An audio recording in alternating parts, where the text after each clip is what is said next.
Start करते हैं आज लीगल मेट्रोलॉजी एक्ट 2009 से। आज अपन दो चीज़ें देखेंगे, एक एसेंशियल कमोडिटी एक्ट 1955 का एक्ट है और एक लीगल मेट्रोलॉजी एक्ट 2009 का। ठीक है, दोनों शॉर्ट एंड सिंपल है पर थोड़ी सी टेक्निकलिटी है इसके अंदर, तो एक बार समझते हैं। ठीक है, और इम्पॉर्टेंट भी है chapter metrology and legal metrology. पहले तो इसका ओवरव्यू, हर बार की तरह अपन ओवरव्यू और क्या कहना चाह रहे हैं चैप्टर में वो पढ़ेंगे। ठीक है, metrology and legal metrology.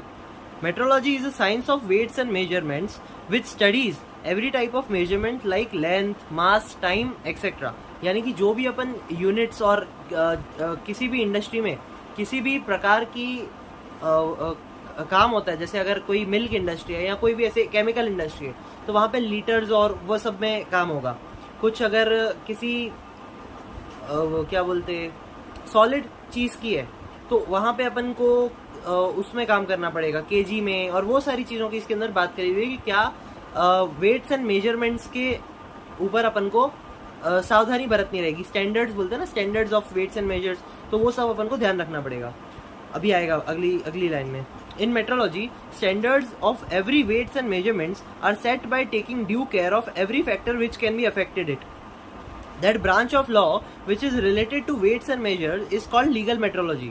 Legal metrology can be defined as the part of metrology which deals with units of measurements, methods of measurements and measuring instrument. क्या क्या बोला? Units of measurements, methods of measurements and measuring instruments. In so far as they concern statutory, technical and legal requirements which have the ultimate object of assuring public guarantee from the point of view of security end of appropriate accuracy of measurement. इससे क्या होगा कि आपके product की ना accuracy और क्या बोलते ना, एक तरीके से कस्टमर के मन में विश्वास आएगा कि हाँ जो मैं खा रहा हूँ या जो कंज्यूम कर रहा हूँ या जो प्रोडक्ट मैंने खरीदा है वो बराबर है, वो एक्यूरेट है और सारी चीज़ें उसके अंदर एक सिस्टम से चल रही हैं और एक स्टैंडर्ड अगर डिसाइड होता है, जैसे कोई एक बड़ी एक ऑर्गेनाइजेशन है वो उसके ऊपर एक ठप्पा लगा देना तो वो चीज़ एक कस्टमर के दिमाग में वो पहुंच जाएगी कि हाँ यार ये यहाँ से सर्टिफाइड है। ठीक है, this law has its importance in every field specially for scientific, technological and industrial progress. The legal metrology act 2009 was passed in Parliament on 13th January 2010 and it applies to whole of India. This act has override effect over any other law. कब पास हुआ था ये parliament में? 13 जनवरी 2010। मेरी एक दोस्त का 13 जनवरी को बर्थडे है तो मेरे लिए तो याद करना आसान है। ठीक है, आप लोग भी किसी ना किसी दोस्त की बर्थडे निकाल लो तो ऐसे करके अपन याद रख सकते हैं। 13 जनवरी 2009 द बिल पास्ड, मतलब जो इसका एक्ट था वो पास हुआ था पार्लियामेंट में। And it applies to whole of India. The act has overriding effect, यानी कि तू जो बोल रहा है वो सही है पर जो मैं बोलूँगा वो सुपीरियर रहेगा। ठीक है, लीगल मेट्रोलॉजी एक्ट एक ओवरराइडिंग इफेक्ट रखता है अपने आप में। ऑब्जेक्टिव्स क्या हैं अपन वो देखते हैं कि क्या लीगल मेट्रोलॉजी के मेन कारण क्या है जिस वजह से इसको बनाया गया है, क्या ये ऑब्जेक्टिफाई करता है। The legal metrology act 2009 has the following objects: to establish and enforce standards and weights and measures, ये अपन ने देखा। To regulate trade and commerce in weights, measures and other goods which are sold or distributed by weights, measures and member. इस पे बारे में भी अपन ने बात करी कि कोई भी इंडस्ट्री या कोई भी प्रोडक्ट को, जो भी प्रोडक्ट है उसको मतलब कुछ ना कुछ वेट या कोई ना कोई मेजरमेंट तो उसके अंदर करना ही पड़ेगा। ठीक है, आप कुछ भी बेच रहे हो तो सर्विस को छोड़ के कुछ भी अगर आप बेच रहे हो तो वहाँ पे आपको वेट्स और मेजर, अगर कुछ अपन अगर छोटा सा बिस्किट का भी पैकेट खरीदते हैं ना तो उन लोगों को वहाँ पे स्पेसिफाई करना पड़ता है कि ये 30 ग्राम का है, 40 ग्राम का है, 15 ग्राम का है, वो सब। ठीक है, मेजरमेंट्स एंड वेट्स के बारे में इसके ऊपर बात करें। Regulate trade and commerce in weights and measurements. To control over packaged commodity, जैसे आप अपन ने बात करी बिस्किट की तो वो एक पैकेज्ड कमोडिटी रहती है। To empower the central government to appoint director, controller and legal metrology officer. क्या क्या देखा अपन ने? To establish and enforce standards of weights and measures, to regulate trade and commerce in weights and measures and other goods which are sold and distributed by weights, measure and number. The control over packaged commodity, to empower the central government to appoint director, controller and legal metrology officer. ठीक है, अब अपन पढ़ेंगे सबसे important answer इस पूरे chapter का, और भी आगे आएगा एक दो, पर ये मोस्ट इंपॉर्टेंट आंसर इस पूरे टॉपिक के अंदर से। ठीक है, OIML बोलते हैं अपन इसको प्यार से, लेकिन इसका नाम है international organisation of legal metrology. ये लोग भी कुछ भी करते हैं, इंटरनेशनल लोग हैं, इंटरनेशनल इन लोगों का तरीका रहता है। IOLM होना चाहिए था, OIML कर दिया, ठीक है। पर अभी अपन ने जो लिखा हुआ है वो पढ़ना पड़ेगा। ML लास्ट में आप ध्यान रखो, ML यानी मोहित लालवानी, ठीक है। The international organisation of legal metrology OIML is an intergovernmental treaty organization whose membership includes member states, countries which participate actively in technical activities, and corresponding members countries which join the OIML as observers। यानी कि ये एक inter governmental treaty organisation है, यानी कि बहुत सारी government, मतलब बहुत सारे देशों की गवर्नमेंट मिलके एक संगठन बनाती है, एक ऑर्गेनाइजेशन बनाती है जहाँ पे ये सारे काम होते हैं, ठीक है। Whose membership includes member states, countries which participate actively. एक तो ये कंट्री हो गई जो एक्टिवली पार्टिसिपेट करती है किसमें, टेक्निकल एक्टिविटीज में, और एक कॉरस्पॉन्डिंग मेंबर होते हैं जो सिर्फ वहां पे एक ऑब्जर्वर के तौर पे क्या बोलते काम करते हैं कि हम क्या बोलते हैं, हम सिर्फ एक बार ना नजर रखेंगे कि आप जो कह रहे हो वो क्या कह रहे हो, किस पर्पज से कह रहे हो और उसका क्या फायदा है, ठीक है। फिर उसके बाद उन लोगों को अगर लगेगा तो वो लोग उस चीज को अप्लाई कर सकते हैं। It was established in 1955 in order to promote the global harmonization of legal metrology procedure। इन लोगों का जो मेन कारण है बनाने का तो ये है कि ग्लोबल हार्मोनाइजेशन रहे, यानी कि अगर कोई राज्य से आप अगर कुछ खरीद रहे हो, उसके मेजरमेंट्स कुछ और है और आपके मेजरमेंट्स कुछ और है, तो एक इंपोर्ट एक्सपोर्ट में भी कितनी दुविधा आ जाएगी कि आप कुछ और तरीके से आप उसको भेजोगे। यानी कि आप मान लो कि मैं केजी में आपको कुछ भेज रहा हूँ और उसका तरीका जो है वो ML में है, ठीक है। सिर्फ एग्जांपल दे रहा हूँ कि मैंने जो भेजा वो केजी के हिसाब से भेजा, उसने भेजा ML के हिसाब से। तो यहाँ पे थोड़ा सा मिसकम्युनिकेशन, थोड़ी सी क्या बोलते हैं, कुछ इनकन्वीनियंस, हाँ इनकन्वीनियंस रहेगा ये सारे केसों में। तो इसलिए एक पूरा ग्लोबली इसको सेट कर दिया जाएगा ताकि एक ग्लोबल हार्मोनाइजेशन बनी रहे लीगल मेट्रोलॉजी प्रोसीजर के अंदर। According to OIML, legal metrology is the entirety, इन लोगों के एक तो शब्द भी खतरनाक है। According to OIML, legal metrology is the entirety of the legislative, administrative and technical procedure established by or by reference to public authority. इन लोगों का क्या काम है, to entirety, legal metrology is the entirety of, मतलब क्या इसके अंदर है, क्या इनके अंदर पूरा समावेश है, तो वो है legislative, administrative and technical procedure established bye or by reference to public authorities and implemented on their behalf in order to specify and to ensure the appropriate quality and credibility of the measurements related to official controls, trades, health, safety and the environment। ठीक है, ये सारी चीजों को इन लोगों को ध्यान रखना पड़ता है। ये जो शब्द है ना वो अपन सिर्फ एक बार एग्जाम मतलब देखो अपन कुछ शब्द पूरे आंसर्स के अंदर ऐसे यूज करते हैं ना, तो चेकर जब सिर्फ चेक करेगा कि हाँ यार इसने ये भारी भारी शब्द लिखे हुए तो थोड़ा सा ना वो ऊपर से देख के ही मार्क्स दे देगा, वो पूरी सारी लाइनें तो पढ़ने बैठना नहीं है। तो ये सारे शब्दों का प्रयोग करना अनिवार्य है, ठीक है, जरूरी है। एक बार वापस से ये वाला पॉइंट बोलते हैं। According to OIML, legal metrology is the entirety of the legislative, पूरा समावेश है legislative, administrative and technical procedure का, जो क्या करता है, किसके रेफरेंस से करता है, जो public authority and implemented on their behalf in order to specify and to ensure the appropriate quality and credibility of measurement related to official control, trade, health, safety and the environment. यानी कि सिर्फ एक चीज के ऊपर नहीं ध्यान रखा जाएगा, मतलब आप अगर देखो कोई प्रोडक्ट बेच रहे हो तो एनवायरमेंट को भी उसका क्या असर पड़ रहा है। यानी कि अगर कोई अपन पैक्ड कमोडिटी खरीदते हैं तो उसका जो प्लास्टिक है वो कहाँ जाएगा, वो क्या बोलते हैं, रिसाइक्लेबल है या नहीं है, तो उस सब चीजों का भी ध्यान रखा जाएगा। प्रोडक्ट है तो जाहिर सी बात है कि हेल्थ और सेफ्टी की तो बात करेंगे ही अपन, ठीक है।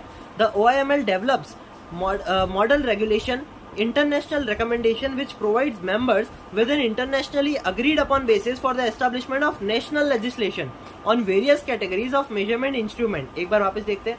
The OIML develops model regulation, international recommendation, यानी कि एक ये मॉडल बनाता है जिसके ऊपर अपन को काम करना रहता है और जिसके आधार पे काम करना रहता है।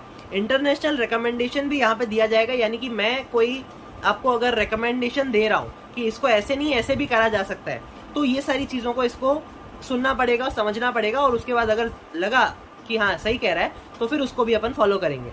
Which provides member with N internationally agreed upon basis, बोला ना कि सारे लोगों को एक बार बता के अग्री करवाना पड़ेगा कि हाँ जो ये कह रहे हैं वो बराबर है या नहीं। For the establishment of national legislation on various categories of measuring instrument. अभी कुछ चीजें अपन को दी हुई है, एक बार पढ़ते हैं। The international organisation of legal metrology is an inter governmental treaty organisation which, इसके क्या काम है वो बता रहे हैं कि develop model regulation standard and related document for use of legal metrology authorities and industry. Develop model regulation, ये अपन ने पढ़ा कि मॉडल रेगुलेशन और स्टैंडर्ड्स बनाने का काम है related government of for use of legal metrology authorities and industry. Industry के और अथॉरिटी के यूज के लिए एक मॉडल रेगुलेशन बनाया जाएगा, स्टैंडर्ड सेट किए जाएंगे और एक रिलेटेड डॉक्यूमेंट सेट करे जाएंगे जो एक कॉमन रहेंगे कि हाँ इसी के अपन को आधार पे चलना है, और नई नई चीजें भी अपन कर सकते हैं टाइम के साथ साथ। Provides mutual recognition system which reduce trade barriers and cost in a global market. Provide mutual recognition system which reduce trade barriers and cost in a global market, ये भी इसका काम है। represent the interest of the legal metrology community within international organization and forum concerned with metrology standardization, testing, certification and accreditation। इसका शब्द का मतलब बाद में देखेंगे। represents the interest of the legal metrology community within international organization and forum concerned with metrology standardization, testing, certification and accreditation। Accreditation यानी कि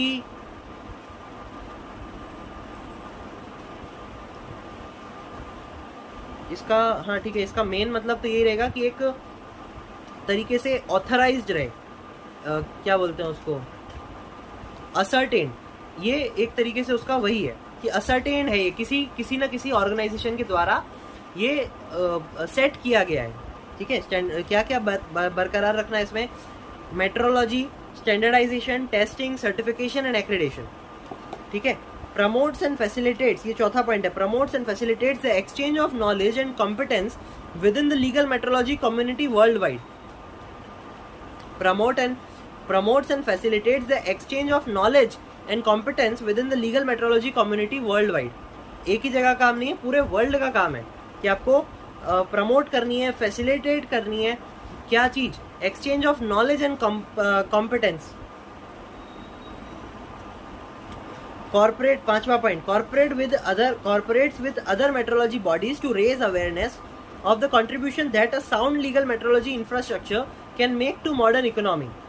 ठीक है, corporate with other metrology bodies, अगर कोई और भी मेट्रोलॉजी बॉडी है जो ये सारी चीजें सेट करती है तो उसके साथ भी कुछ एक अपन टाई अप कर सकते हैं, कोलैब कर सकते हैं, कॉर्पोरेट विद अदर जुड़ सकते हैं to raise awareness of the contribution that a sound legal metrology infrastructure can make to a modern economy. Modern economy के लिए ये बहुत अच्छी चीज है, ये अपन को लोगों को बताना है। अब इसके आंसर को अपन कैसे लिख सकते हैं, देखो पहले थे 4 पॉइंट, फिर इसके थे 5 पॉइंट। 4 पॉइंट में सबसे पहले क्या बोला कि क्या है, ऑर्गेनाइजेशन इंटर गवर्नमेंटल ट्रीटी है और क्या काम करती है, क्या इसके अंदर दोनों पार्टनर, दो तरीके के पार्टिसिपेंट थे, एक टेक्निकल एक्टिविटी वाला, एक ऑब्जर्वर वाला। ठीक है, फिर दूसरे पॉइंट में बोला कि ग्लोबल हार्मोनाइजेशन को प्रमोट करने का काम है। तीसरे पॉइंट में बोला according to OIML legislative, administrative और टेक्निकल प्रोसीजर इसको बनाए रखना है, किसके लिए, to ensure the quality and credibility measurement related to control, trade, health, safety and environment. ठीक है, चौथा point, OIML develops model regulation, बनाता है इंटरनेशनल रिकमेंडेशन के बेसिस पे और एग्रीड अपॉन बेसिस। ठीक है, सबको बताना पड़ता है। फिर इसके ऑब्जेक्टिव्स क्या है, उसका 5 पॉइंट है, टू डेवलप मॉडल रेगुलेशंस, और किसके लिए, develop model regulation standards and related document to for use by legal metrology authorities and industry और अथॉरिटीज के लिए मॉडल रेगुलेशन बनाना। प्रोवाइड्स म्यूचुअल रिकॉग्निशन सिस्टम, एक सिस्टम क्रिएट करना। Represents the interest of legal metrology community, बताना कि हम लोग किस पे काम करें, metrology, standardization, testing, accreditation, certification. फिर चौथा point, promote and facilitate the exchange of knowledge and competence, अपने तक ही नहीं रखनी है, ज्ञान बांटने से बढ़ता है, ये वाला इन लोगों का फंडा है। पांचवा point, corporate with other legal metrology to spread the awareness. ठीक है, ऐसे करके आप बढ़िया सा आंसर लिख सकते हो, ये इंपॉर्टेंट आंसर है इस टॉपिक का, तो आप ये वाला आंसर तो पूरे चैप्टर में समझ सकते हो। ठीक है, एक और इम्पॉर्टेंट आंसर है, मोस्ट इम्पॉर्टेंट वो था, अब ये इम्पॉर्टेंट है। ठीक है, ये भी एक बार देखते हैं फटाफट। OIML certificate system for measuring instrument, OIML certificate system for measuring instrument.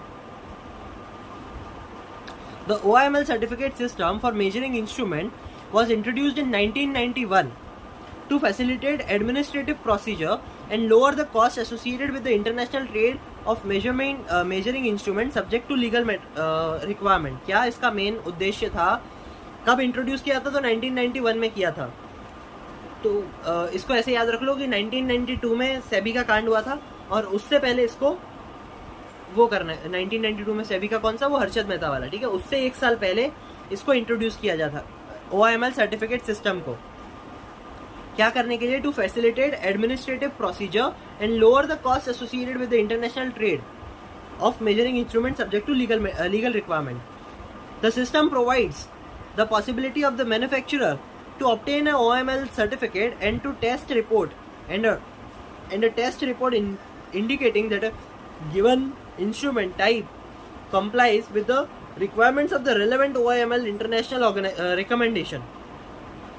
वापस देखते हैं क्या बोला कि the system provides the possibility of for a manufacturer to obtain an OIML certificate and a test report indicating that a given instrument type complies with the requirement of the relevant OIML international recommendation. ठीक है.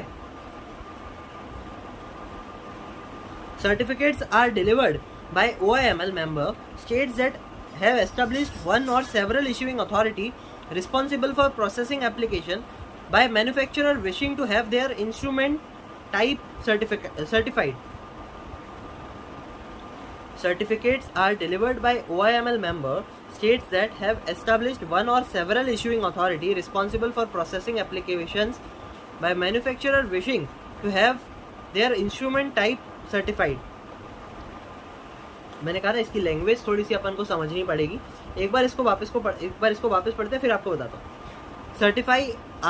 Certificates are delivered by OIML members states that have established one or several issuing authority responsible for processing application by manufacturer issues wishes to have their instruments type pattern certified. इसका क्या कारण है कि certificate के मिलने के बाद OIML member को ये एक तरीके से पक्का हो जाएगा कस्टमर को या कोई भी उसका जो प्रोडक्ट कंज्यूम कर रहा है उसके लिए कि जो ये प्रोडक्ट है वो कहीं से सर्टिफाइड किया गया है और इसका एक प्रॉपर पैटर्न है. ठीक है. ठीक है. फिर बात करिए. Certificate issues by OIML are accepted by national metrology service on a voluntary basis. 4 point इसके. अब वापस से 4 बेसिस अपने को ऑब्जेक्टिव दिए हुए हैं. The objective of OIML certificate system are to promote the global harmonisation, uniform interpretation and implementation of legal metrology requirements for measuring instruments and or modules, to avoid unnecessary retesting when obtaining national type evaluation and approval. कैसे? मैंने बताया ना कि हर किसी अगर राज्य का अलग अलग इंस्ट्रूमेंट हुए, वेट्स मेजर करने का अलग तरीका हुआ तो उससे ये चीज़ थोड़ी सी इनकन्वीनियंट हो जाएगी और रीटेस्टिंग को अवॉइड करा जा सकता है एक इस चीज़ से. OIML एक इंटरनेशनल सर्टिफिकेट आपको मिल जाएगा.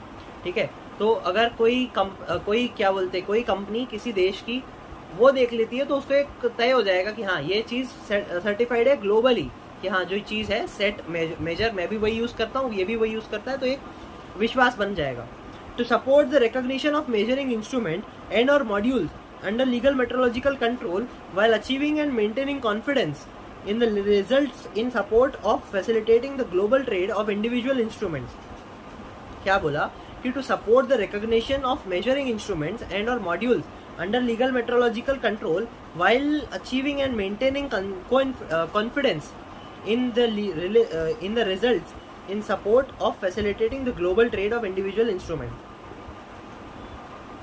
and to establish rules and procedure for fostering mutual confidence among participating. To establish rules and procedure for fostering mutual confidence among participating OIML members, states and correspondence members in the result of type evaluation that indicate conformity of the measuring instrument and or module under legal metrological control. इस certificate को rules और एक बार वापस to establish rules and procedure for fostering. इस certificate को पाने के लिए आपको कुछ एस्टैब्लिश किए हुए रूल्स और प्रोसीजर फॉलो करने पड़ेंगे फॉर फॉस्टरिंग म्यूचुअल कॉन्फिडेंस एक कॉन्फिडेंस बनाने के लिए अमॉन्ग पार्टिसिपेंट्स OML मेंबर्स के जो हैं उन लोगों के अंदर कि हाँ ये भी यही यूज़ करता है, मैं भी ये यूज़ करता हूँ, तो ये चीज़ बराबर है। एंड कॉरस्पॉन्डिंग मेंबर्स कौन से थे? ऑब्जर्व वाले, ऑब्जर्व जो कर रहे हैं उनके लिए। In the result of type evaluation that indicate conformity of measuring instrument and or modules under legal metrological control to the metrological and technical requirements established in the applicable OML recommendations। वापस देखते हैं पूरा का पूरा answer कैसे लिखना है। सबसे पहला पॉइंट था कि जहां अपन ने बात करी की थी कि इसका मेन कारण क्या है, इंट्रोड्यूस किया था 1991 में, 1992 के पहले। Facilitate administrative procedure and lower the cost associated with the international trade. दूसरे पॉइंट में बात करी गई थी कि manufacture the system provides the possibility for the manufacturer to obtain a OML certificate and test reports indicating the given instrument।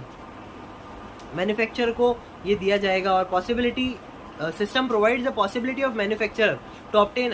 ये system क्या provide करता है मैन्युफैक्चरर के लिए कि हाँ तुम इस तुम इस OML सर्टिफिकेट के लायक हो, ठीक है। Certificates are delivered by OML member. Certificates are delivered by OML members states that every established one or several authorities के द्वारा ये सर्टिफाइड किया गया है और एप्लीकेशन जो मैन्युफैक्चर के द्वारा फाइल की गई थी वो ये चीज़ को सर्टिफाई करती है कि जो तुमने काम किया है वो बराबर है। चौथे पॉइंट में बात करी गई है कि इस चीज़ को नेशनल मेट्रोलॉजी सर्विस के द्वारा वॉलंटरीली बेसिस पे एक्सेप्ट किया जाता है। फिर आ गए थे अपने के ऑब्जेक्टिव्स।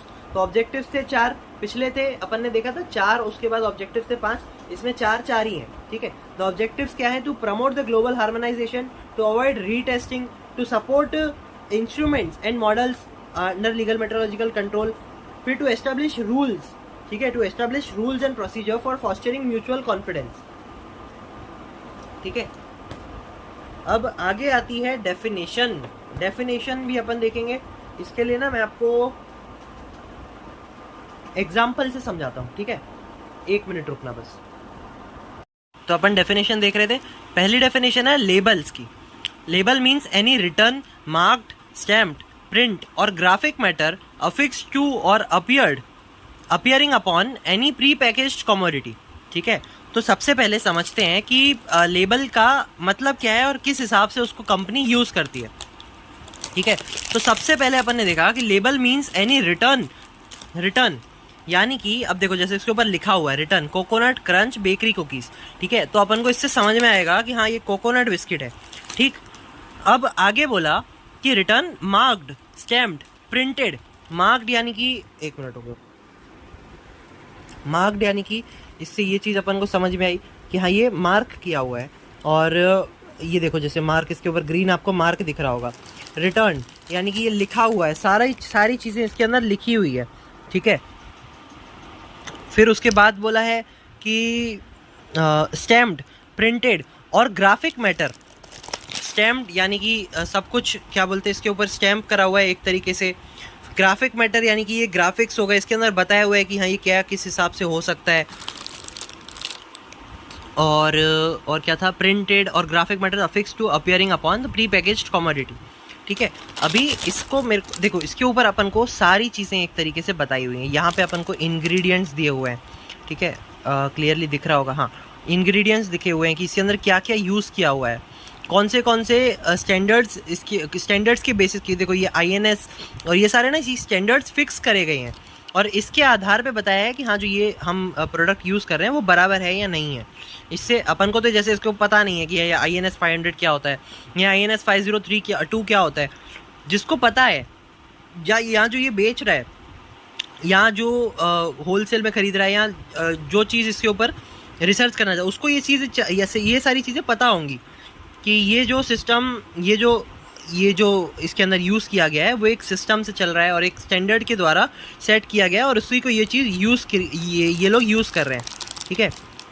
अच्छा, इसके अंदर देखो काफ़ी सारी चीज़ें दी हुई हैं कि अपन को ये भी लिखा हुआ है कि ये मैन्युफैक्चरर किसके द्वारा किया हुआ है और कहाँ से किया हुआ है, और for question of for suggestion of customer, ठीक है। कस्टमर सर्टिफिकेट के बारे में बात करी हुई है। Kiddies food product private limited company के बारे में बात करी हुई है। ईमेल एड्रेस दिया हुआ है। ऑल्सो विजिट वेबसाइट दी हुई है। बिस्किट का भी एक देखो कोड दिया हुआ है 07.217।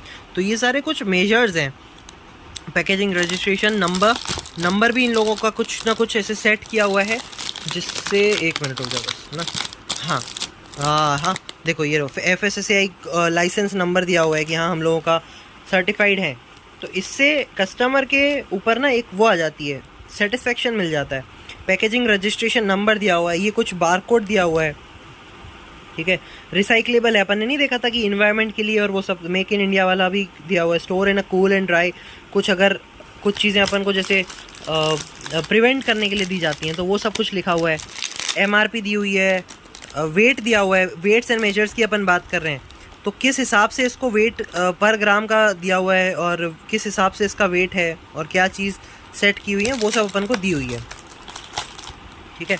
अब उसके बाद न्यूट्रिशन इन्फॉर्मेशन दी हुई है कुछ,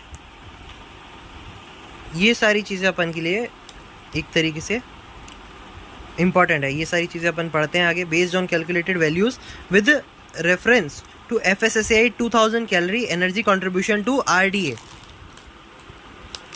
ठीक है।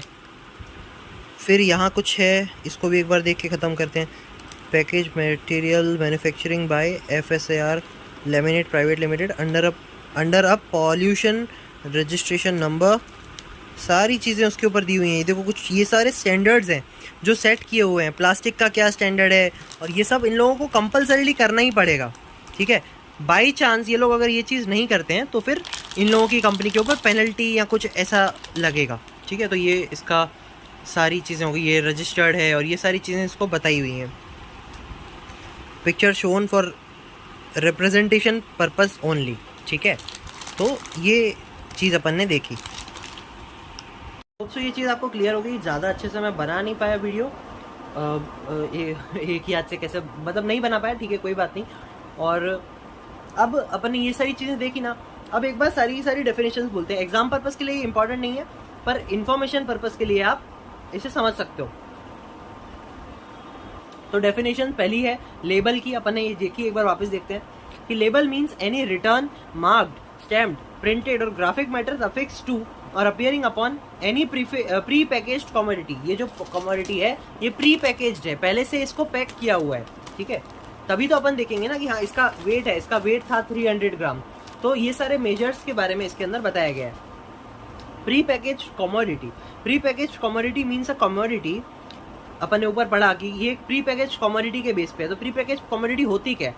Means a commodity which without the purchaser being present is placed in a package of whatever nature whether sealed or not, so that the product contained therein has a predetermined quantity। अपन ने देखी कि ये pre packaged है और pre determined quantity है, इसके अंदर अब बढ़ाया घटाया नहीं जा सकता, इसको खोलना पड़ेगा पहले, उसके बाद ही इसके अंदर कुछ अपन बढ़ा घटा सकते हैं। उसके बाद बात करी हुई है प्रीमाइसिस किसको बोलते हैं। तो प्रीमाइसिस एक जनरल टर्म्स में तो एक बार पढ़ लेते हैं फिर बताता हूँ। जनरल टर्म्स में तो यही हो गया ना, जहाँ आप काम कर रहे हो या जहाँ आपकी इंडस्ट्री सेटअप है या जहाँ आपका बिजनेस सेटअप है, वो हो गई प्रीमाइसिस। अब इन लोगों ने वाइडर टर्म में एक्सप्लेन करा हुआ है। तो the term premises includes a place where any business, the place where any business industry production और transaction is carried on behalf of a person, a warehouse, godown or other place where any weights or measures or other goods are stored or exhibited, a place where any books of accounts or other document pertaining to any trade or transaction are kept, a dwelling house if any part thereof is used for the purpose of carrying on any business, industry, production or trade, a vehicle or vessel और any other mobile device, mobile यानी कि बात करने वाला नहीं, mobile यानी कि movable property is a mobile device with the help of which any transaction और बिजनेस इज कैरिड आउट। किसके? व्हीकल और उससे वेसल्स के द्वारा भी अगर आपका कोई बिजनेस चल रहा है या आपके बिजनेस में इन्वॉल्व है तो वो भी एक तरीके से आपकी प्रीमाइसेस ही होती है, ठीक है। समझने पर्पस के लिए बहुत अच्छी चीज़ अपन को समझ में आ रही है और इतनी कुछ टेक्निकल नहीं है ये, तो आपको मैं मतलब नहीं समझा रहा हूँ, आपको ये सुन के ही अच्छे से क्लियर हो जाएगी। स्टैम्प का क्या मतलब है? Stamp defines as a mean of mark made by impressing, casting, engraving, etching, branding. ये इसका एक मार्क है, ठीक है। तो ये एक तरीके से इसकी ब्रांडिंग हो गई। मार्क मेड बाय इम्प्रेसिंग यानी कि ये तो प्रिंट हुआ है, तो ये सब इम्प्रेस्ड है। काफ़ी आप प्रोडक्ट देखोगे तो कुछ लकड़ी के वो नहीं होते हैं, जिसके मेरे पास अभी यहाँ दिख नहीं रहा, मेरे को यहाँ कुछ दिख नहीं रहा, ये जैसे हैं ये अब हो गई उसकी स्टील की या किसी उस चीज़ की प्रोडक्ट हो गया, तो ये सब इसके ऊपर इनग्रेव किया हुआ है, कुछ इसके ऊपर प्रिंट कराया हुआ है, ठीक है। एचिंग, ब्रांडिंग, ये इसकी ब्रांड हो गई। अफिक्सिंग, प्री स्ट्रेस्ड पेपर सीलिंग, यानी कि ये पहले इसको वो करवाया, प्री प्रेस्ड या स्ट्रेस्ड, जो भी आप मतलब समझ लो कि किस हिसाब से इसके अंदर कुछ कहा गया है। मेरे पास वो इनग्रेव्ड वाली चीज़ है पर यहाँ नहीं है और अभी उठ के जाना पड़ेगा, उसके लिए मेरे पास अभी टाइम नहीं, ठीक है कोई बात नहीं। पेपर सील और any other process in relation to any weights or measures with a view to certifying that the subject weights and measures conform to the standard specified by or under this act, ठीक है। वहाँ पे अपन को लिख के दिया होगा, इसमें भी अगर अपन पढ़े कहीं तो बताएंगे ये लोग कि कहाँ फॉर नेम और एड्रेस, मैन्युफैक्चरिंग यूज्ड कैरेक्टर्स, ये सब दिया हुआ है। नेट क्वांटिटी दी हुई है, मेजर ही हो गया। देखो अभी अपन वो केजी में पढ़ा था, ये शायद आपको उल्टा दिखेगा पर दिखेगा तो सही, हाँ उल्टा दिख रहा है पर कहाँ दिख रहा है, नहीं दिख रहा, कहाँ है इसके मेजर्स, हाँ ये रहा लास्ट में, ठीक है।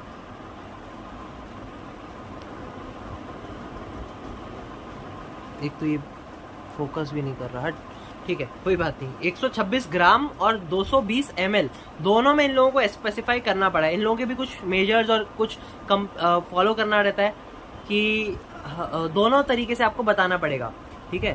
Spied by the sensor directions shake, ठीक है ये भी है। कॉशंस दिए हुए हैं। फर्स्ट एड मेजर्स, तो spray away from face in case of eye contact, ये भी सब कुछ इन लोगों को लिखना पड़ता है कि कहाँ आपको यूज़ करना है, क्या इसके कॉशंस हैं। इसके पूरा एक पैराग्राफ दिया हुआ है कॉशंस का कि आपको ये चीज़ें नहीं करनी है, ठीक है। Do not smoke near by, क्योंकि ये सब चीज़ें अल्कोहल कंटेन करती हैं, तो स्मोक वगैरह करोगे तो आपके, ठीक है समझ जाओ, ठीक है। इंग्रेडिएंट्स एलपीजी और इंग्रेडिएंट्स वगैरह दी हुई है। इसके ऊपर ना फ्लेमेबल का मार्क दिया हुआ है, अपन ने देखा रिसाइकलेबल का और वो सारी चीज़ों का, तो इसके ऊपर फ्लेमेबल का मार्क दिया हुआ है कि हाँ ये चीज़ फ्लेमेबल है। आप वो हिट वगैरह यूज़ करो या कुछ परफ्यूम यूज़ करो तो ये सारी चीज़ें फ्लेमेबल होती हैं, ठीक है। इसके ऊपर साला कहीं दिया नहीं है। एक प्रोडक्ट में मैंने ये भी पढ़ा था कि ये सर्टिफाइड अथॉरिटी के द्वारा, जो स्टैंडर्ड हम लोगों ने यूज़ किए हैं वो सर्टिफाइड अथॉरिटी के द्वारा किए गए हैं, ठीक है।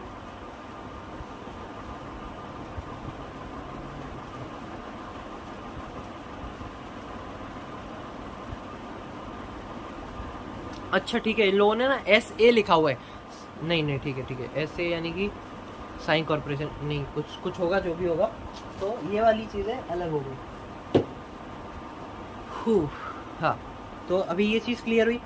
पहला अपन ने देखा certifying that subject such weights and measures conform the standards specified by under this act. दूसरा indicating that any mark which was previously made thereon, certifying that such weights and measure conform to the standards specified by or under this act has been obliterated. Indicated that any mark which was previously made thereon, certifying that such weights and measure conforms to the standards specified by or under this act has been obliterated. अपन कई चीज़ों में देखते हैं ISI, हाँ एक minute, हाँ अपन कई चीज़ों में देखते हैं कि अपन को ना ISI मार्क्स दिखता है, ISI मार्क दिखता है जो उस चीज़ को सर्टिफाई करता है कि हाँ ये एक अच्छी खासी वेल नोन अथॉरिटी के द्वारा सर्टिफाई किया गया है, और उसी को स्टैम्प करना भी एक तरीके से स्टैम्प ही गिना जाएगा वो, ठीक है। आगे बढ़ते हैं। ये सारी चीज़ें समझने पर्पज़ के लिए बहुत इंपॉर्टेंट है, और कहीं ना कहीं ये चीज़ अपन को सबकॉन्शियसली पता ही है कि हाँ ये सारी अपन चीज़ें, कई लोग होते हैं जो जिम फ्रीक होते हैं, ठीक है, तो वो लोग सब कुछ पढ़ते हैं क्या इसके अंदर क्या प्रोटीन यूज़ किया गया है, क्या फैट है इसके अंदर, क्या कितने कार्बोहाइड्रेट है, कितना प्रोटीन है, तो ये सारी चीज़ों को भी स्पेसिफाई करना ज़रूरी है, और यही सब चीज़ें इस डेफिनेशंस के अंदर कवर की गई हैं, ठीक है। काफ़ी अपन ने डिटेल में इसको समझा, समझने की इतनी ज़रूरत नहीं थी, ये आपको पता ही होगा, पर फिर भी एक बार अपन ने नॉलेज पर्पज़ के लिए देख लिया, और अपन ने देख लिया तो ठीक है। अभी ये हो गया ना कि हाँ अपन को क्लैरिटी मिल गई कि हाँ जो भी था वो अपन ने पढ़ लिया। Standard weights and measures. अब कुछ ना 5 सेक्शन दिए हुए हैं, ये एक बार देखते हैं। लास्ट वाला इंपॉर्टेंट है, बाकी इंपॉर्टेंट नहीं है पर पढ़ लेते हैं, जल्दी जल्दी पढ़ते हैं, टाइम वेस्ट नहीं करते हैं। Standard weights and measures. Section 4 of the act provides that every units of the section 4 of the act provides that section 4 of the act provides that every unit of weights or measures shall be in accordance with the metric system based on the international system of unit। ठीक है, international system of unit के द्वारा एक उस चीज़ को उसको follow करना पड़ेगा अकॉर्डिंग टू मेट्रिक सिस्टम। ठीक है। Section 5 indicates that the base unit of the length shall be in metre, mass shall be in kilogram, time shall be in second, electric current shall be in ampere, temperature shall be in kelvin etcetera. ठीक है।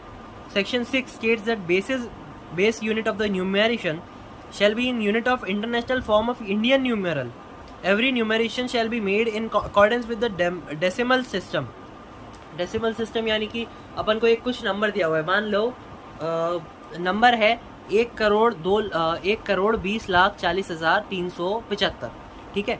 तो अब यहाँ पे ना अपन को जैसे कैसे अपन कॉमा लगाते हैं इंडियन सिस्टम के हिसाब से, यहाँ 100 के बाद कॉमा लगाया, फिर 2 नंबर के बाद कॉमा लगता है, फिर 2 नंबर के बाद कॉमा लगता है, यानी कि 1 करोड़ फिर कॉमा लगाया, फिर 20 लाख बोला 20 के बाद कॉमा लगाया, फिर 40,000 बोला तो 40 के बाद कॉमा लगा, फिर 375 बोला तो 375 के और 40 के बीच में जो कॉमा लगता है वो वाला। ठीक है, उसके आधार पे अपन को करना रहेगा। Section 7 states that the base unit of the weights and measures specified in section 5 shall be the standard unit of weights and measures. The base unit of the numeration specified in section 6 shall be the standard unit of numeration for the purpose of deriving the value of the base unit mentioned in section 5. The central government shall prepare object of equipment in such manner as may be prescribed, the physical characteristics, configuration, contractual details, materials, equipment, performance, tolerance, period of re-verification, methods or procedures of test shall be such as may be prescribed. इसकी मैं detail में नहीं जा रहा हूँ, समझ में आराम से आ जाएगा पढ़ने के बाद। सेक्शन 8 में क्या बोला है? Section 8 provides that any weights or measures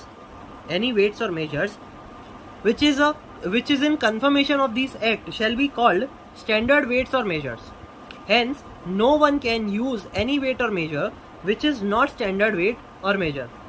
However, any person can be used non-standard weight or measures for export or the scientific investigation or research purpose. क्या बोला इसके अंदर कि पहले तो बोला सेक्शन 8 में कि कोई भी व्यक्ति नॉन स्टैंडर्ड को यूज नहीं कर सकता, उसको वही स्टैंडर्ड यूज करने पड़ेंगे जो स्टैंडर्ड वेट्स एंड मेजर्स के एक्ट के द्वारा सर्टिफाई किया जाएगा, जो कंफर्म किया जाएगा।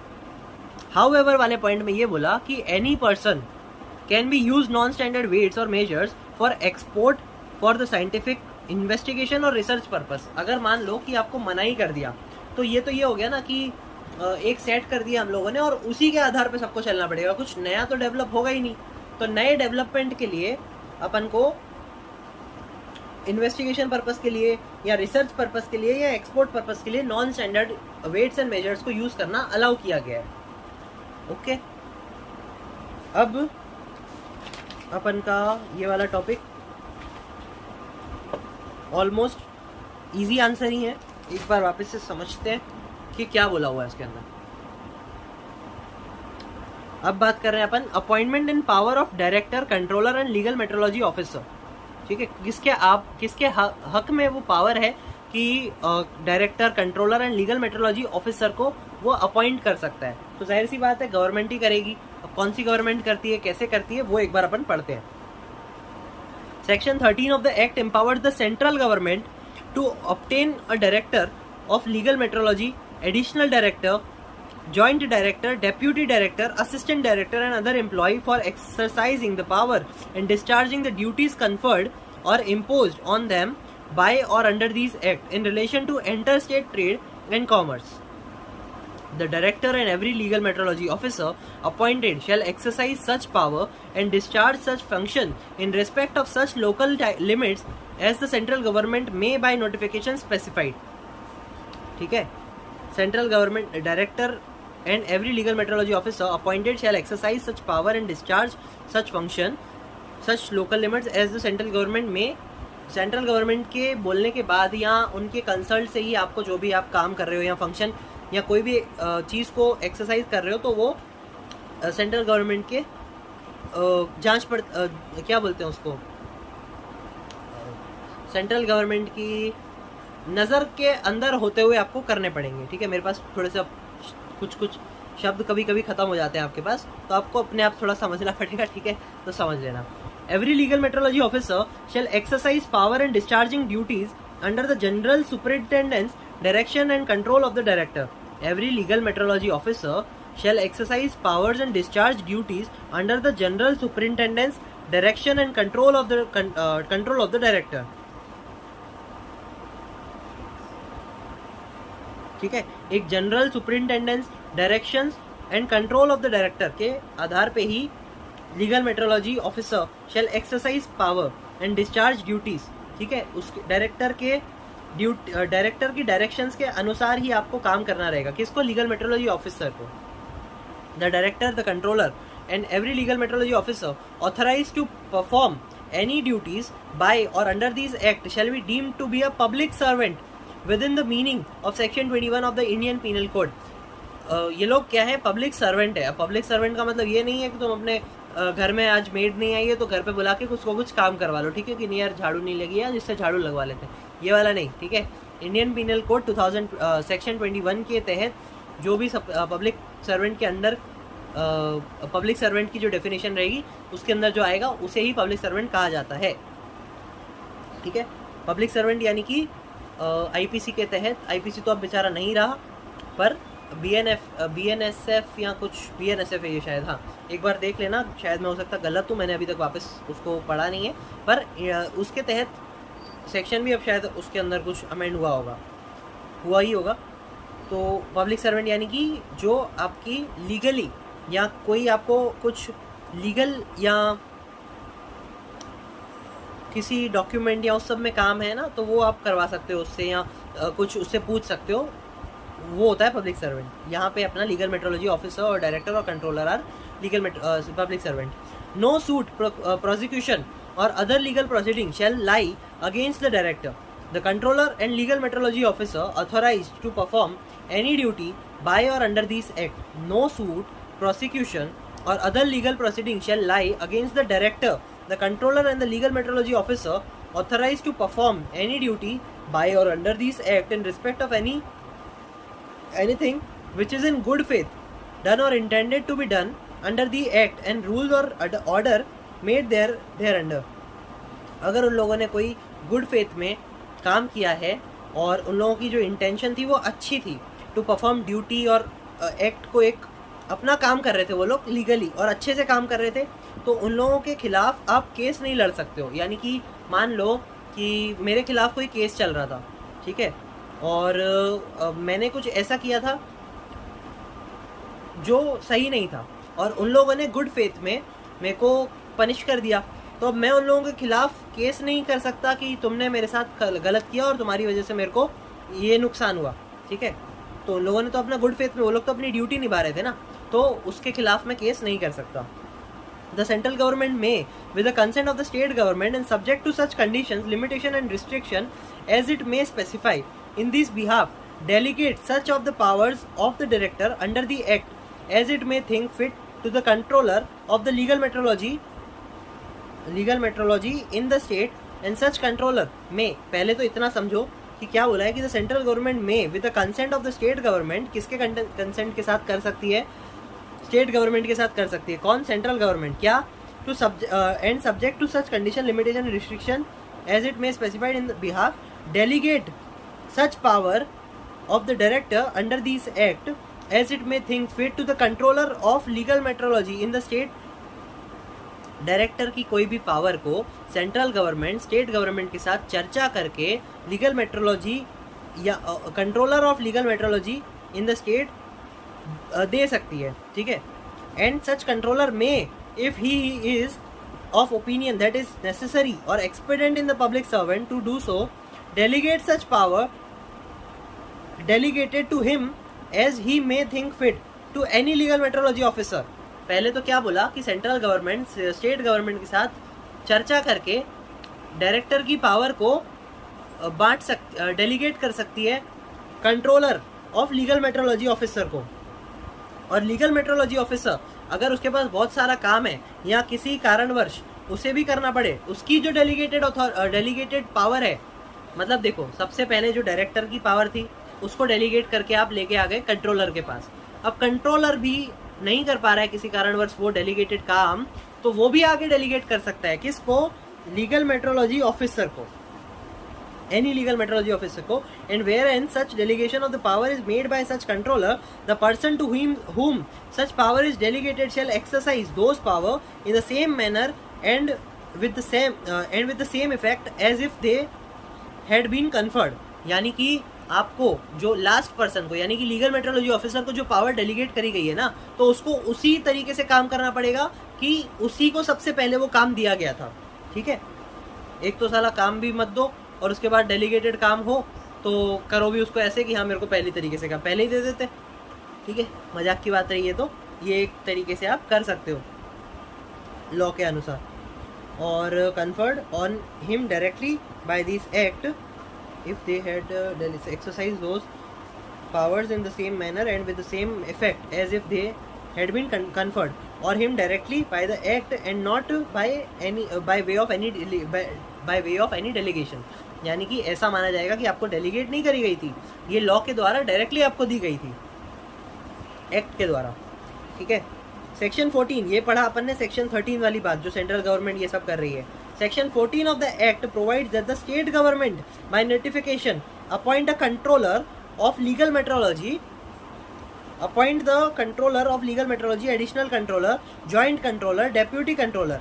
सेंट्रल गवर्नमेंट क्या कर रही थी? ये सब डायरेक्टर थे उसके पास, assistant director, deputy director, joint director, अपना legal metrology, director of legal metrology, additional director central government कर रही थी। स्टेट के पास पावर है सेक्शन 13 में कि to appoint a controller of legal metrology, additional controller, joint controller, deputy controller, assistant controller, inspector and other employ of the state for exercising the power and discharging the duties conferred to imposed on them by or under these act in relation to the intra-state trade and commerce। intra-state बोले तो state के अंदर अंदर।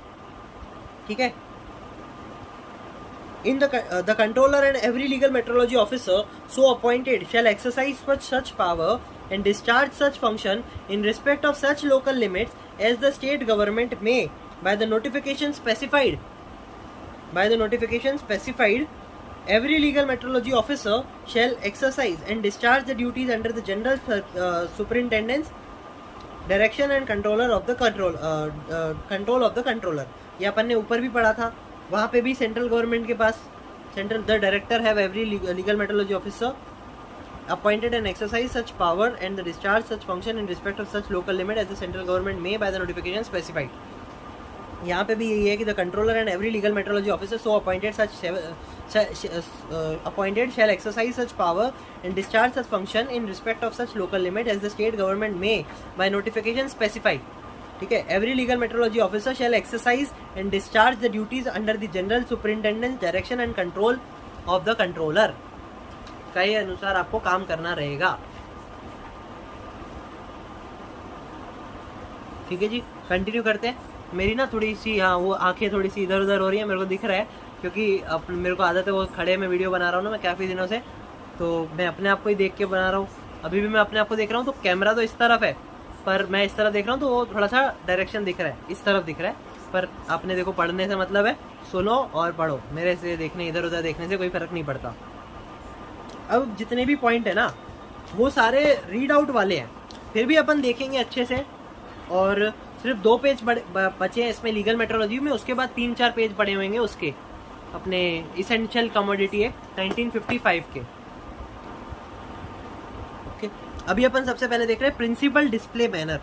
क्या बोला इसके अंदर, पढ़ते हैं। Principal display panel in relation to a package means the total surface area of package where the information required under this rule are to be given in the following manner.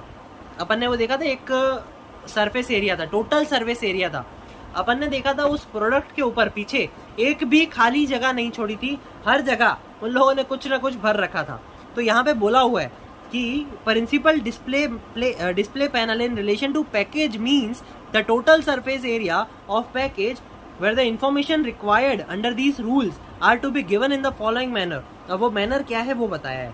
All the information could be grouped together and given at one place। सारी information को एकत्रित करके इकट्ठा करके एक जगह पे अपने को डिस्प्ले करा जा सकता है। To the and one line information grouped together in other place।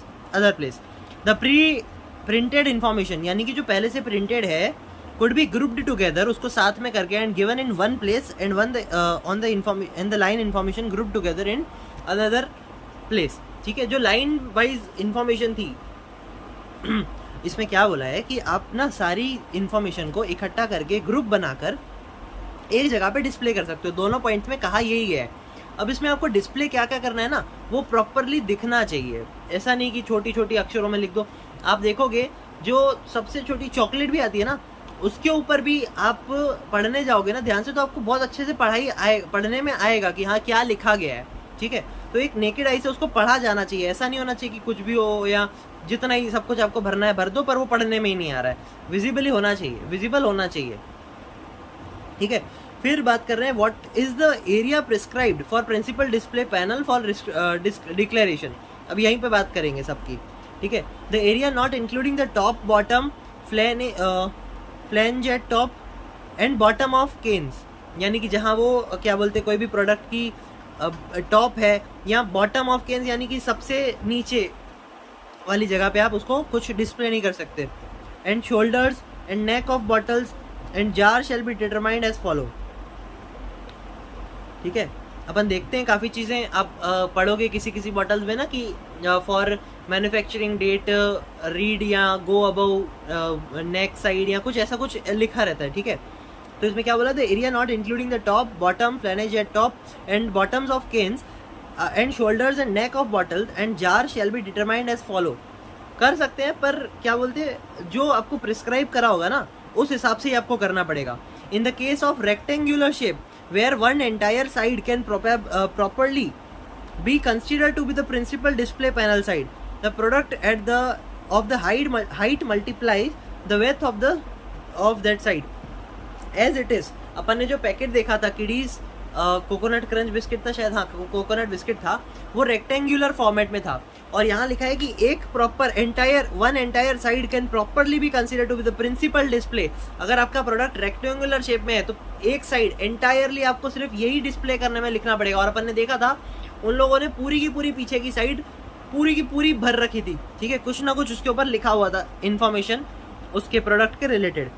फिर in the case of cylindrical और nearly cylindrical package, prescribed percent of the product of the height of the package multiplied by the circumstances। फिर अपन वो देखते हैं जैसे कुछ अगर cylindrical है तो फिर वो कुछ प्रिंट करके राउंड फॉर्मेट में लगाते हैं, जैसे कोई बॉटल वगैरह है या कुछ ऐसा है तो उसको उसमें लिखा जा सकता है। समझ गए होगे आप। In the case of any other shaped package, prescribed percent of the total surface of the package or an area considered to be the principal display panel of the package। वहाँ पे अपन उसको कंसिडर करके एक display करने के लिए उसको use कर सकते हैं। ठीक है, आगे बात करते हैं अपन prohibition on manufacture repair or sale of weights or measure without licence. ठीक है, रीड ओनली वाला आंसर है, रीड आउट कर लेना मतलब आप एक बार बस। बाकी कुछ अब जो टॉपिक्स है ना इसमें इंपॉर्टेंट नहीं है, पर एक बार नॉलेज पर्पस के लिए अपन समझ सकते हैं, एक बार पढ़ के ख़त्म करते हैं। ठीक है, क्या पढ़ रहे हैं अपन, section 23 prohibition on manufacturers repair or sale of weights or measure without licence. जो व्यक्ति विदाउट लाइसेंस कुछ भी रिपेयर करता है, सेल करता है या मैन्युफैक्चर करता है जहाँ पे वेट्स और मेजर्स रिक्वायर्ड है, तो उस पर क्या पाबंदी लगाई गई है और वो सब उसके बारे में बात करिए। Section 23 of the Act provides that no person shall manufacture, repair or sell or offer, expose or possess for repair or resale any weights and or measures unless he holds a license issued by the controller। However, no license to repair shall be required by a manufacturer for repair of his own weights and measures in state other than the state of manufacture of the same. क्या बोला है कि कोई भी licence की ऐसी जरूरत नहीं है. To repair shall be required by the manufacturer for repair of his own weights and measures. अगर उसी के खुद के अपने वेट्स और मेजर्स को उसको रिपेयर करना है ना, तो उसके लिए लाइसेंस की ज़रूरत नहीं है in a state other than the state of manufacturer of the same. ठीक है, मैन्युफैक्चरिंग वाले के लिए चाहिए, पर अगर मैन्युफैक्चरर को अपने ही कार्य के लिए रिपेयर और मेजर्स की ज़रूरत पड़ती है या रिपेयर करना पड़ता है उसको, तो फिर उसके लिए लाइसेंस की कोई आवश्यकता नहीं है. The controller shall issue a licence in such form and manner on such condition for such period and such area of jurisdiction and on payment of such fees as may be prescribe. कोई भी कार्य के लिए अपन को fees in लोगों को देना ही पड़ता है, फ्री में कोई काम नहीं होता. Section 24 provides that verification and stamping of weights and measures verified होगा और स्टैंप के द्वारा अपन को वेरीफाई किया जाएगा. The central government may prescribe the kind of weights and measures for which the verification of is to be done through the government approving test centre. ठीक है, GATC बोलते हैं, गवर्नमेंट अप्रूव्ड टेस्ट सेंटर. अब बात करें offences and penalties की. Important है पर कोई इतना इंपॉर्टेंट नहीं, क्योंकि बहुत सारे पेनल्टीज और बहुत सारे ऑफेंसेस होते हैं. Section 25 of the act provides for penalty for use of non standard weights or measures. The section stipulates that whosoever uses or keeps for use any weights or measures or makes use of any numeration otherwise than in accordance with the standards or weights or measures or the standard of numeration shall be punished with fine which may extend to rupees 25,000 and for the second or subsequent offence with imprisonment for a term which may extend to 6 months and also with fine. यानी कि अगर आप कोई भी weights or measures का इस्तेमाल करते हो जो स्टैंडर्ड्स सेट किए हैं उसके अलावा के, तो वहाँ पे पनिशमेंट लगेगी 25,000 रुपये की. और अगर वापस से वही काम करते हो, कोई वो ऑफेंस करते हो या कुछ नेग्लिजेंस बरतते हो, तो वहाँ पे इम्प्रिजनमेंट लगेगी फिर 6 महीने की, में एक्सटेंड टू 6 महीने की, यानी कि 6 महीने तक आपकी वो इम्प्रिजनमेंट जा सकती है. फिर है section 27 provides that every person who manufactures or cause to be manufactured or sell or offer exposes or possess of sale any weights and measures which does not conform to the standards of weights and measures specified by or under the act shall be punished with the fine which may extend to 25,000 and for the second or subsequent offence with imprisonment for a term which may extend to 3 years. ठीक है, और with fine or both which does not conforms the manufacturer. पिछले वाले में बात करी हुई थी सेक्शन 26 में, पिछले में बात करी थी सेक्शन 25 में कि कोई भी व्यक्ति ऐसा यूज करता है non standard weights and measures को, तो इसकी पेनल्टी लगेगी. और अगर which does not conform to the standards और वेट्स, मतलब कोई किसी को कन्फर्म ही नहीं है कि कौन से वेट्स और मेजर्स यूज करे गए हैं, तो वहाँ पे भी यही पेनल्टी लगाई जाएगी. यहाँ पे मतलब इम्प्रिजनमेंट ज़्यादा की है, यहाँ पे विच में एक्सटेंड टू 3 years और फाइन और with both. Under section 31 whosoever being required by or under these act or the rules made thereunder to submit returns, maintain any record or register. ठीक है, submit returns, maintain any records or register, or being required by the director or the controller or any legal metrology officer to produce before him for inspection any weights or measures or any document, register or other records relating thereto, omits or fails, यानी कि इसको provide करने थे पर वो कर नहीं पाया, without any reasonable excuse, so to do shall be punished with fine which may extend to 5,000 for the second or subsequent offence with the imprisonment of term which may extend to 1 year. ठीक है, simple है. Under section 36 of the Legal Metrology Act 2009 whoever manufactures, packs, imports, sell, distributes, deliver or otherwise transfer, offer, exposes or possess for sale or cause to be sold, distributed, deliver or otherwise transferred, offered, exposed or for sale any pre-packaged commodity which does not conform to the declaration of the package as provided in the act shall be punished with fine which may extend to 25,000. इसमें क्या बोला हुआ है कि अगर कोई भी व्यक्ति मैन्युफैक्चर करता है, पैक करता है, इंपोर्ट करता है, सेल करता है, डिस्ट्रीब्यूट करता है, डिलीवर करता है या कोई भी अदरवाइज ट्रांसफ़र होता है ऑफर, एक्सपोज और सेल, किसी भी प्रकार का सेल होता है, डिस्ट्रीब्यूट होता है, डिलीवर अपन करते हैं, तो और वहाँ पे which does not conform to the declaration on the package as provided, यानी कि अपन ने देखा था कि ये सारी चीज़ें अपन को वहाँ पे डिक्लेयर करनी पड़ेंगी, सारी चीज़ें प्रोडक्ट के रिलेटेड अपन को बतानी पड़ेंगी, उसने वो चीज़ नहीं करी है, तो वहाँ पे क्या पेनल्टी लगेगी कि shall be punished with the fine which में extend to 25,000 for the second offence or the subsequent offence with fine which में एक्सटेंड टू 50,000, 25 से 50 for the subsequent offence with fine.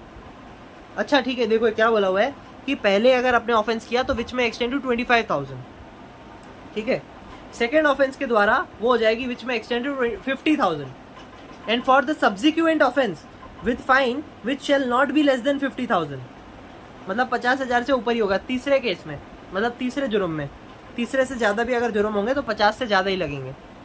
But which में extend to 1 lakh rupees, मतलब 50 से लेके 1 लाख तक आप जुर्माना लगा सकते हो, और with imprisonment for a term which में एक्सटेंड टू 1 ईयर और विथ बोथ, ठीक है।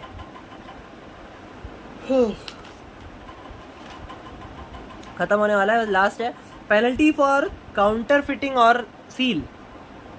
पेनल्टी फॉर काउंटर फिटिंग और seal. A person is said to be counterfeit who causes one thing to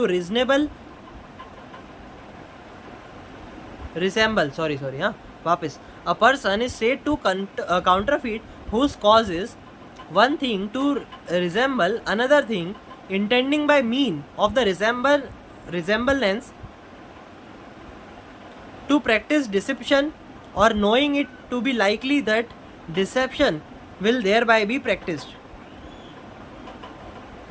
A person is said to counterfeit whose cause one thing to resemble another thing, intending to mean of the resemble to practice deception, or knowing it to be likely that deception will thereby be practiced.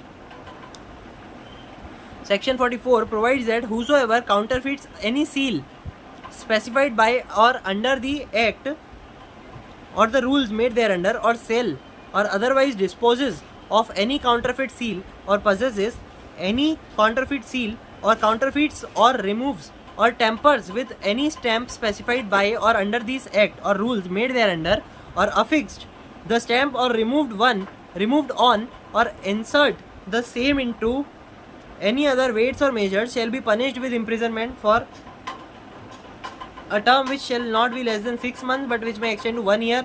Second subsequent में imprison, second और subsequent में उसको बढ़ाया जा सकता है with imprisonment for term which में extend to shall not be less than 6 months but which may extend to 5 years. It is not essential to counterfeiting that the intimation should be exact. Counterfeit करने का मतलब होता है किसी चीज़ को जब्त कर लेना, ठीक है। When a person cause one thing to resemble another thing, and the resemble is such that a person might to deceived thereby, it shall be presumed until the contrary is proved that the person so causing the one thing to resemble the other thing intended by means of that resemble to practice deception, or knew it to be likely that deception would thereby be practiced. Important बिल्कुल भी नहीं है, आप पढ़ोगे तो सारा समझ में भी नहीं आएगा, वही आता है पूरा, ठीक है। पेनल्टी अपन ने वैसे भी पढ़नी नहीं है, ये मैंने अभी फिर भी पढ़ लिया, अगली बार से ये पेनल्टी नहीं देखने वाले। अब अपन के सिर्फ 3 पेज है इसेंशियल कमोडिटी एक्ट 1955 के, इसी वीडियो में कवर करते हैं और बहुत जल्दी आसानी से हो जाएगा, ठीक है। इंट्रोडक्शन में क्या बोला हुआ, इसेंशियल कमोडिटी का सबसे पहले तो मतलब क्या होता है, जो भी डे टू डे में अपन यूज़ करते हैं ना या कंज्यूम करते हैं, जैसे दाल, आटा, चावल, अपना बाहर जाए तो पेट्रोल और CNG वगैरह, कुछ भी चीज़ अपन को डे टू डे लाइफ में कंज्यूम होती हैं। आजकल तो ये मोबाइल और चार्जिंग वगैरह, इलेक्ट्रिसिटी, ये सब क्या है, डे टू डे में गैस अपन यूज़ करते हैं, तो ये सब है इसेंशियल कमोडिटी एक्ट 1955 के द्वारा अपन के अंदर इसका एक एक्ट बनाया हुआ है। The preamble to the act says that it is an act to provide that in the interest of the general public for the control of the production, supply और डिस्ट्रीब्यूशन ऑफ एंड ट्रेड और commerce in certain commodities. The dominant object of the Act is to secure equitable distribution and availability at fair prices of essential commodities in the interest of the general public. The interest of the general public necessarily connotes the interest of the consuming public and not the interest of the dealer. ठीक है, dealer का कोई मतलब नहीं है. वापस एक बार पढ़ते हैं दूसरा पॉइंट.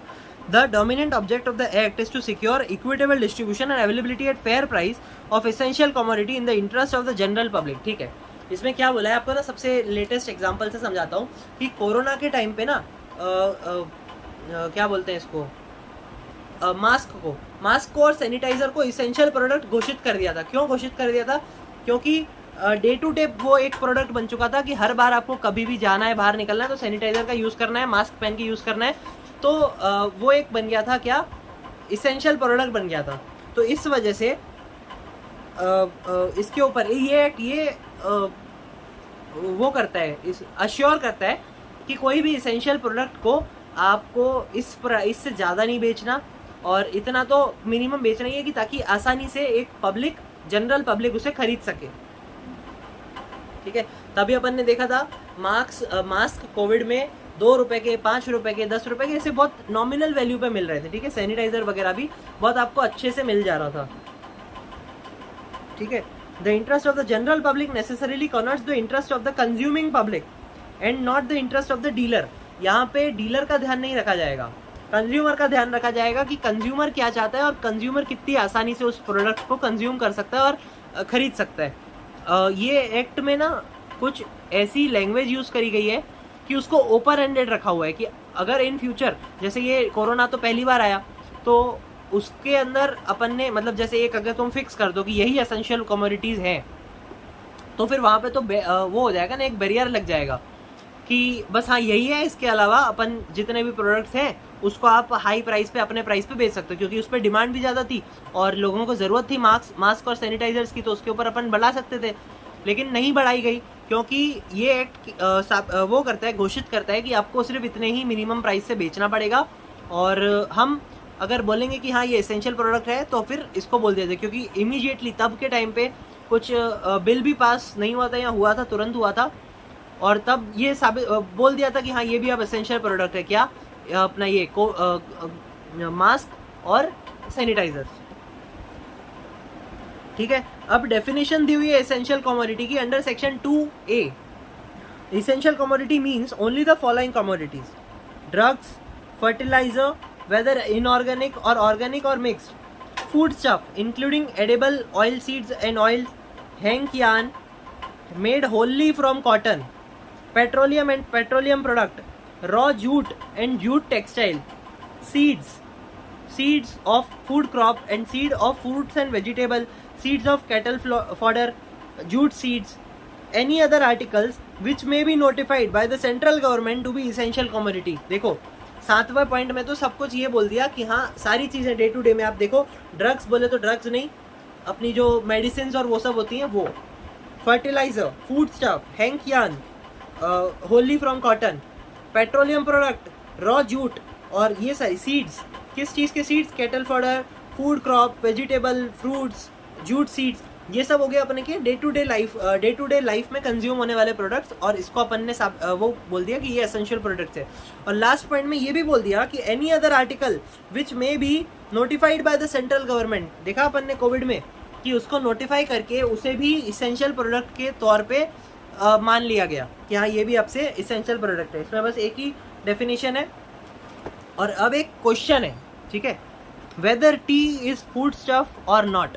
टी भी एक अपन का एग्रीकल्चरल प्रोडक्ट है, और टी आज के भारत में अगर व्यक्ति ने चाय नहीं पी है ना तो उसके दिन की शुरुआत नहीं होती. और काफ़ी राज्यों में, हम लोगों के यहाँ तो सूरत में तो ऐसे भी होता है कि लोग सोने से पहले भी चाय पीते हैं, खाना खाने के बाद भी चाय पीते हैं, दोपहर में भी चाय पीते हैं, शाम को भी चाय पीते हैं, दोपहर के खाने के साथ भी चाय पीते हैं, शाम को अलग चाय पीते.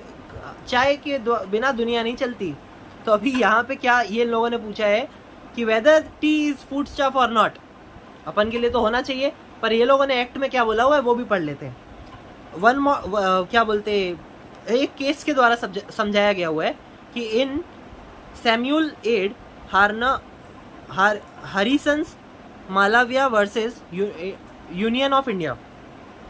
क्या है केस का नाम? इतना इंपॉर्टेंट नहीं है, आप ऐसे तो बहुत सारे केस हैं, आप ना इसके लिए ऐसे भी लिख सकते हो कि in one of the landmark case the supreme court held that T is not food stuff नहीं है, ठीक है, मतलब वो इसेंशियल प्रोडक्ट नहीं है, उसके बिना भी दुनिया चल सकती है। यह भारत वालों को समझना पड़ेगा। T is not good for health, मतलब कैफीन वगैरह होता है और एक आदत लत सी लग जाती है ना, तो वो सब इतना अच्छा नहीं है शरीर के लिए। आप महीने अपना एक दिन में थोड़ा सा छोटा सा कप पी रहे हो चलेगा, पर आप 3 बार 4 बार पी रहे हो तो वो एक थोड़ा सा भारी पड़ जाता है। मैं तो कहता हूँ पियो ही नहीं, और पियो तो बिना शक्कर की पियो, ठीक है। हाँ, इवन इज थोड़े से ना शब्द थोड़े से वो ऐसे जीभ थोड़ी सी ऐसे बड़बड़ा रही है, वो वापस करते हैं। Even in a wider sense food stuff will not include tea as tea either in form of leaves or in form of beverage, does not go into the preparation of food proper to make it more palatable and digestible। यानी कि T की न leaf और ना beverage के तौर पे उसको घोषित नहीं किया जाएगा एक फूड स्टफ के तौर पे। Tea leaves are not eaten, tea is a beverage produced by steeping tea leaves or buds of the tea plant in the boiled water. Such tea is consumed hot or cold for its flavor, taste and its quality as its stimulant। hot and cold तौर पे आप उसको एक flavour के तौर पे आप ice tea भी पीते हो, आप गर्म चाय भी पीते हो। काफ़ी लोगों को गर्म चाय ज़्यादा पसंद है, ठंडी चाय भी बड़ी अच्छी लगती है। कोल्ड क्या बोलते हैं, आइस टी, हाँ आइस टी भी बड़ी अच्छी होती है। The stimulating effect is caused by the presence of caffeine therein. Tea neither nourishes the body, not sustains, not promotes its growth. Tea कोई ऐसी चीज़ तो है नहीं ना कि आपके बॉडी में कुछ ऐसा वो प्रोड्यूस कर रही है या ग्रोथ के लिए अपन को प्रमोट कर रही है या नरिश कर रही है अपनी बॉडी को। टी से पता है, बल्कि टी से या कॉफ़ी से अपन की स्किन ड्राई भी होती है। It does not have any nutritional value, it does not help formation of enzymes, nor does it enable anabolism. Metabolism होता है, वैसे ही एनाबॉलिज्म है कि उस एनाबॉलिज्म मतलब एक शरीर के लिए कुछ ऐसे बैक्टीरिया जो शरीर के लिए अच्छे होते हैं, तो टी कुछ उसको इन्हेंस नहीं करती है, ठीक है। तो टी अच्छी नहीं है, वही बता रहे हैं ये लोग। Tea or it beverage does not go into the preparation of any food stuff. In common parlance anyone who has taken tea would not say that he has taken or eaten food, ठीक है। कोई भी चाय पिएगा तो ये नहीं बोलेगा कि यार मैंने खाना खा लिया। हमारे में तो काफ़ी लोग होते हैं, आप मारवाड़ियों में ले लो, आप सिंधियों में ले लो, पंजाबियों में ले लो, मार्केट साइड ले लो, वो लोग तो भाई साहब चाय रात में, मेरे जैसे सिंधी हैं हम लोग, तो रात में भी खाने के साथ चाय पीते हैं कि हाँ ये खाने के साथ होना चाहिए। भारत की जनता, ठीक है। आगे पढ़ते हैं, इतना इम्पोर्टेंट नहीं है, सिर्फ एक समझने पर्पज़ के लिए देख सकते हो आप। इस टॉपिक में से आप सिर्फ एक ये डेफिनेशन को समझ सकते हो, वो भी आपको एक इन जनरल टर्म में आप खुद ही लिख सकते हो। बाकी एक अपन ने आगे 2-3 आंसर देखे थे, वो इम्पॉर्टेंट है। वीडियो काफ़ी लंबी है पर आप समझ जाओगे एक बार पढ़ने के लिए, सब अच्छा है। और ये वाले टॉपिक्स ऐसे हैं कि अगर आप यहाँ तक भी देख रहे हो तो अगली बार आपको ना वापस से समझने की ज़रूरत नहीं पड़ेगी, आपने खुद भी पढ़ लिया, वीडियो भी देख ली तो हो जाएगा अच्छे से। Power of central government to control production, supply and distribution etcetera for essential commodity, section 3 में बात करी गई है। The central government can issue order in the following circumstances, providing for regulating or prohibiting the production, supply and distribution of essential commodity and trade or in commerce therein, when it is necessary or expedient or maintaining or necessary or increasing supply of any essential commodity for securing the equitable distribution and availability of this essential commodity at fair price, for securing and essential commodity for the defense of India or efficient conduct of military operations, ठीक है। तीन चीज़ों की बात करी गई है कि सेंट्रल गवर्नमेंट के पास क्या पावर है कि व्हेन इट इज़ नेसेसरी और एक्सपेरिमेंट मेंटेनिंग और इंक्रीजिंग, उसको बरकरार रखना भी उसका काम है कि इस प्राइस से ज़्यादा नहीं जाना चाहिए, और उसे अगर लगेगा कि हाँ इसको कम करना चाहिए, कम भी कर सकती है, बढ़ाना चाहिए तो बढ़ा भी सकती है। वो supply of any essential commodity के उसके ऊपर डिपेंड करता है।